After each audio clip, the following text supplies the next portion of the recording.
Hello everyone, Assalamu alaikum. Welcome to Yummy Food Fantasy.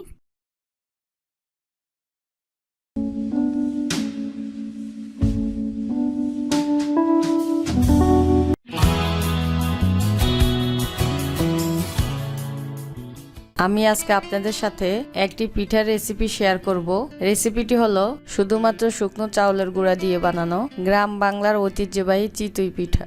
আমার ভিডিওটি যদি ভালো লাগে অবশ্যই সাবস্ক্রাইব করে দিবেন, কেননা আমি আপনাদের জন্য নতুন নতুন রেসিপি নিয়ে আসব। আপনাদের ফ্রেন্ডস এন্ড ফ্যামিলিদের সাথে শেয়ার করে দিবেন। Thank you.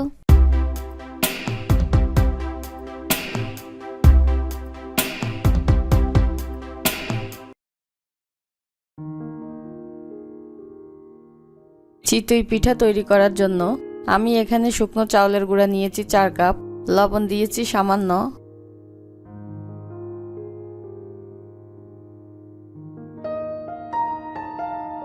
দেড় কাপ কুসুম গরম পানি আস্তে আস্তে মিশিয়ে নিচ্ছি।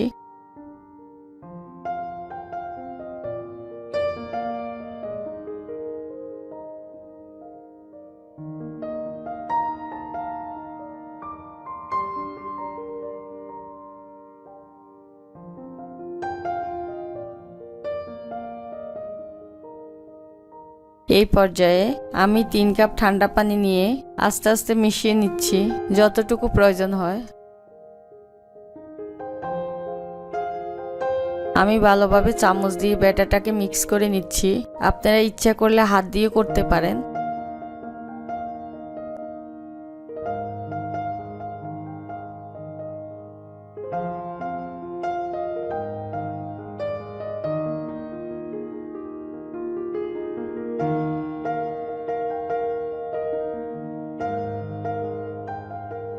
আমার 2 কাপের মতো ঠান্ডা পানি লেগেছে। ব্যাটারে আমি সর্বমোট 1.5 কাপ কুসুম গরম পানি ও 2 কাপ ঠান্ডা পানি ব্যবহার করেছি। আপনারা ব্যাটারের ঘনত্ব অনুযায়ী কম বেশি পানি ব্যবহার করতে পারেন। ব্যাটারের ঘনত্বটা এই রকম ভাবে রাখতে হবে। চুলাতে একটি লোহার ছাঁচ বসিয়ে দিলাম। ছাঁচে সামান্য পরিমাণ তেল দিয়ে তেলটাকে ব্রাশ করে নিচ্ছি। এতে পিঠা উঠাতে অনেকটা সহজ হবে।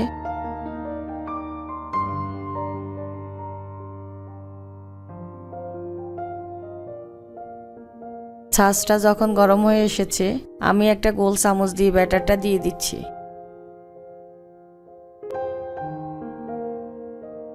চুলার আঁচটাকে মিডিয়ামে রেখে ঢাকনা দিয়ে দিলাম।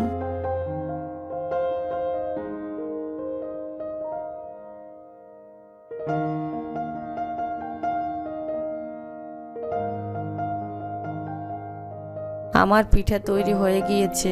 আমি ছুরি দিয়ে পিঠাগুলোকে আলগা করে উঠিয়ে নিচ্ছি।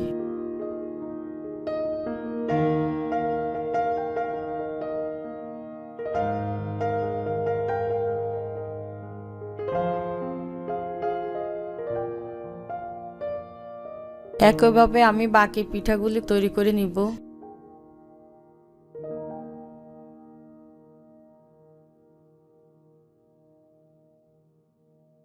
আমি সবগুলি পিঠা তৈরি করে নিয়েছি।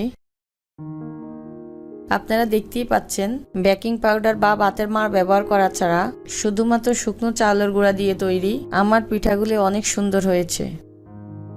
আপনারা পারফেক্টভাবে চিতই পিঠা বানাতে এই পদ্ধতি ট্রাই করতে পারেন। আপনার বাসা ট্রাই করে অবশ্যই আমাদের কমেন্টে জানাবেন। Thank you so much. ভালো থাকবেন, সুস্থ থাকবেন। আল্লাহ হাফেজ।